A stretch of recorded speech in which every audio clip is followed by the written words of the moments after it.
What's up YouTube, it's your boy Nash here, welcome back to the channel. Now before we get started with today's very interesting video, the road to 200 subs has now come to a close and we are now on the road to 500 subs.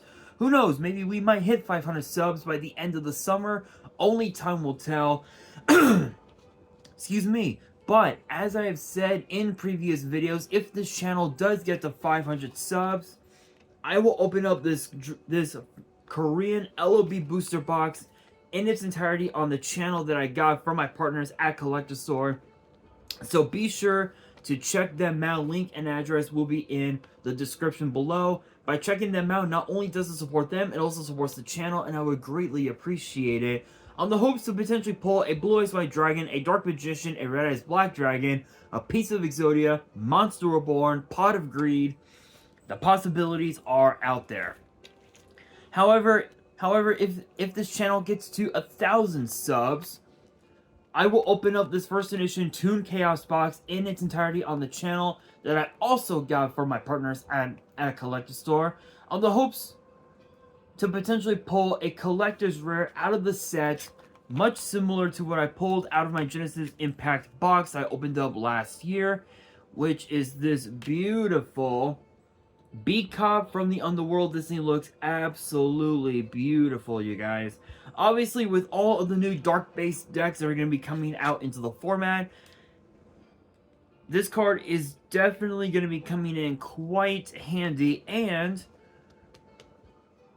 funny enough, I believe they're supposed to be going up in price really soon. So be sure to pick yourself up a few copies of this before they go out off of Toronto or CCG Player, depending on your preference. But as for me, I'm gonna get my copy graded, but I never really came up with a good opportunity to do so. But with that being said, if you guys want to see those boxes get opened, maybe you guys want more episodes of WWE's Biggest Issue, maybe you guys want more episodes of Yu-Gi-Oh's Biggest Issue, deck profiles, card discussions, WWE topic videos, or maybe, just maybe, you guys want some premium live event predictions and results.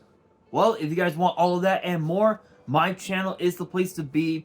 So if you guys are new to the channel, and I know that a lot of you guys are, because more than 80% of you guys are watching the content, but you guys aren't even subscribed. And to top it all off, we got to get more women to watch the content as well.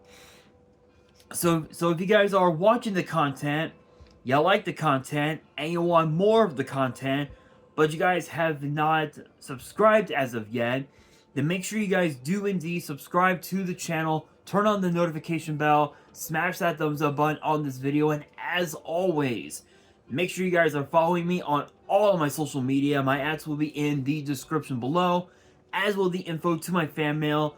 It will also be in the description as well. And I want you guys to post in the comments below answering the question of the day, which is this: which former WWE superstar would you guys like to see come back to WWE in the future? Let me know down in the comments below.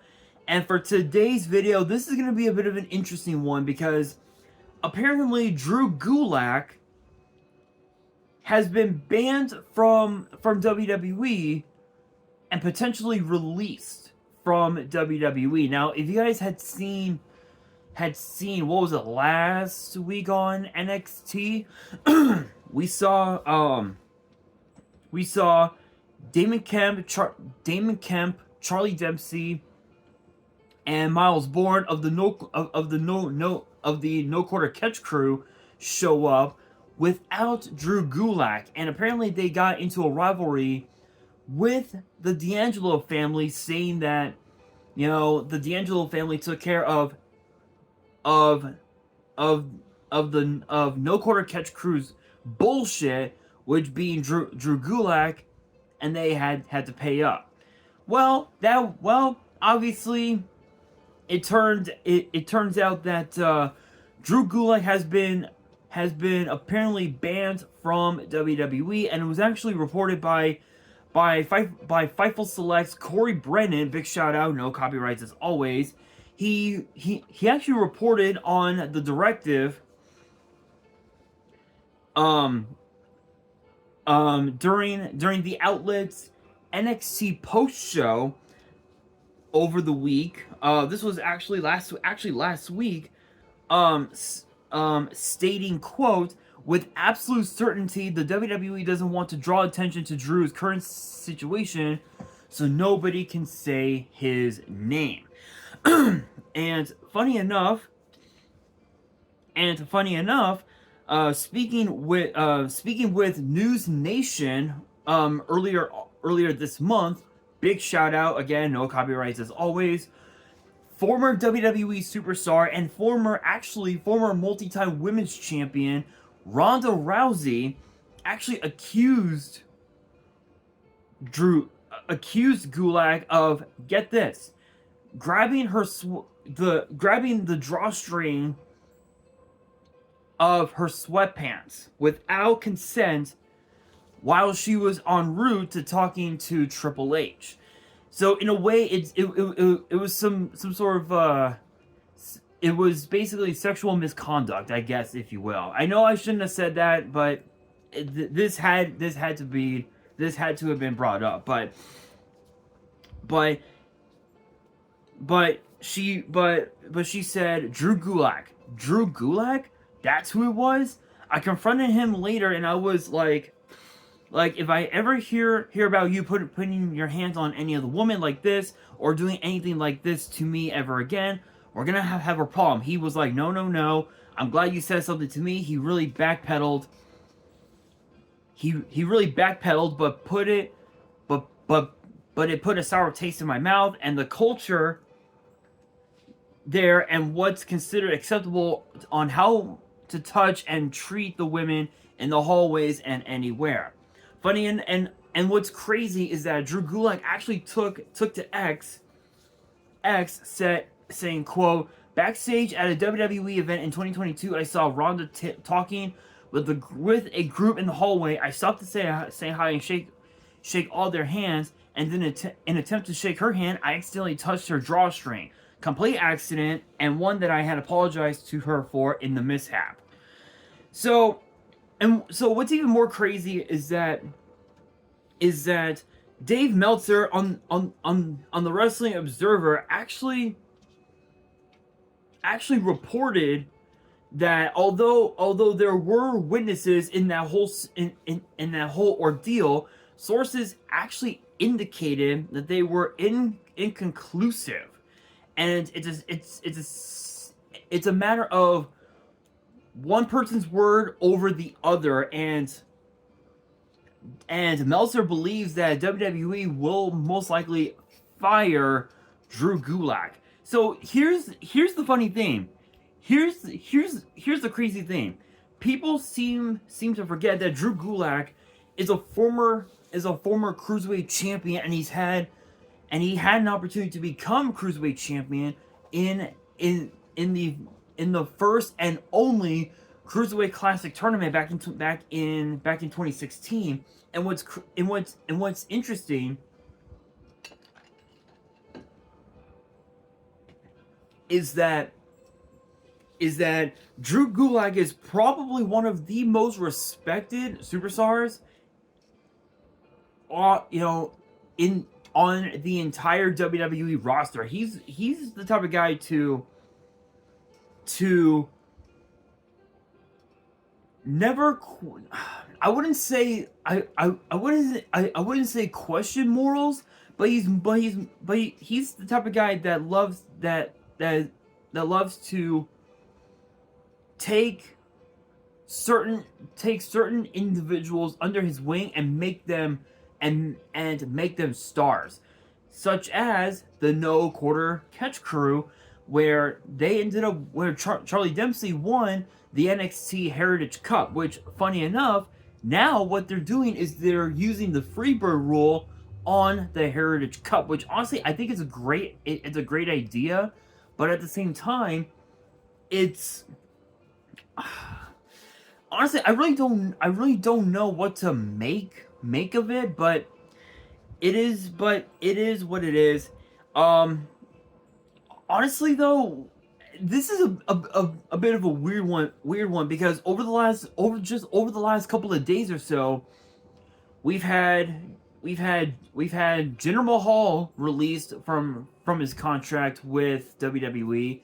We had Veer and Sangha in the share released of their contracts. Excuse me. We've had Zion Quinn released of his contract.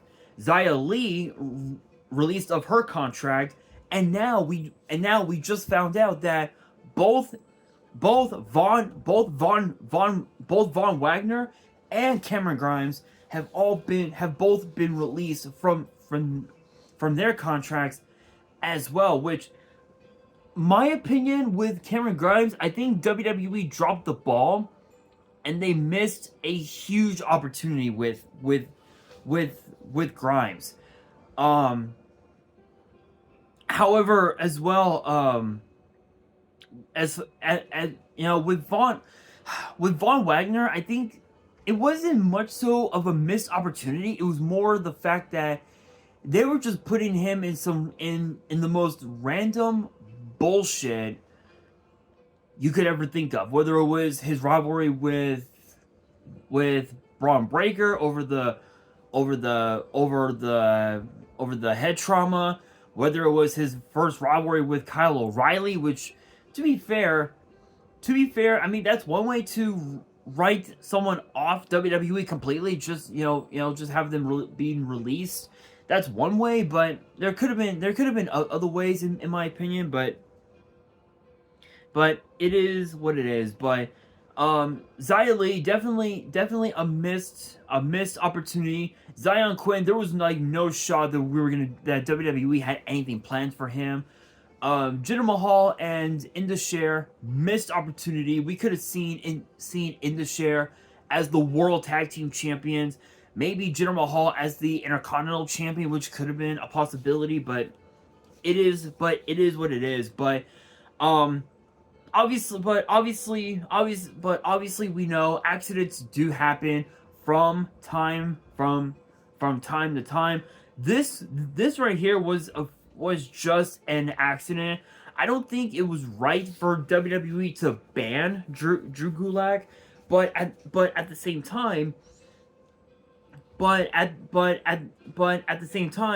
things like this is something that doesn't get tolerated by WWE at all. And I don't know if it's justified, but if Drew Gulak does get released from his contract with WWE, I wouldn't say it was another missed opportunity. I think it's more the fact that it was more of WWE teaching Drew Gulak a lesson to never disrespect women that, if you will. I don't know. All I know is that I don't even know if we will see Drew Gulak back in WWE.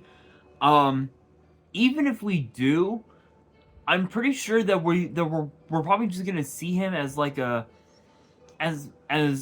backstage producer or something, which is possible, but we will have to wait and see. But yeah, this is some interesting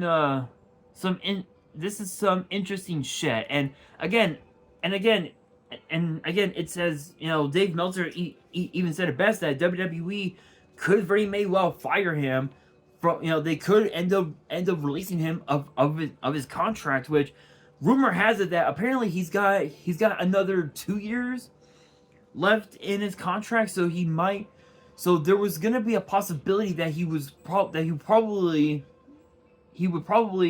re-sign with WWE sometime in the next year. But we'll have to wait and see. But honestly, I can't wait to see what will be next for the no quarter catch crew. Maybe Tony D'Angelo will finally get his shot at the NXT Heritage Cup.